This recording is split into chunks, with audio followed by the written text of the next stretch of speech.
বহু বছর পর মনেও পড়ছে না যে এরমভাবে প্রিমিয়ার হয়েছে বা করেছি বলে মনে পড়ছে না, সুতরাং নতুনই বলতে পারো, প্রথমবার বলতে পারো। অনেকদিন পর মায়ের ছবি দেখতে আসি, কি বলবে তোমরা?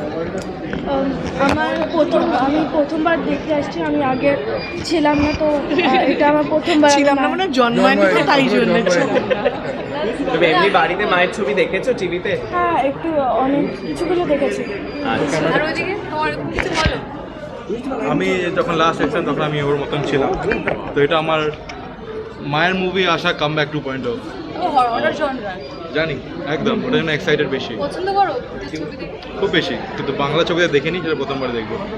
আর আজকে মাকে একটুখানি অল দ্য বেস্ট উইশেস দিয়ে দাও। একদম অলদিবে তো এখনই আছে। মা সকাল থেকে এক্স্যাক্টলি কতটা এক্সাইটেড ছিল, কি কি হচ্ছিল, কি কি বলছিল মা তোমাদেরকে?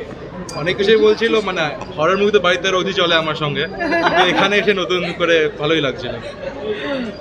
দাদা আপনি কিছু বলুন। ভালো এক্সাইটেড, অনেকদিন পর দেখতে আসছি বই, পুরো ফ্যামিলি একসঙ্গে, এই জন্য আরো মজা লাগছে।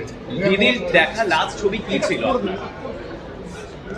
প্রথম যখন বিদেশে ছিলাম তখন আতঙ্ক দেখেছিলাম, গুরু দক্ষিণা দেখেছিলাম, কিন্তু এখন মোটামুটি যে কটা বই লাস্ট এসে সব কটাই দেখা হয়েছে।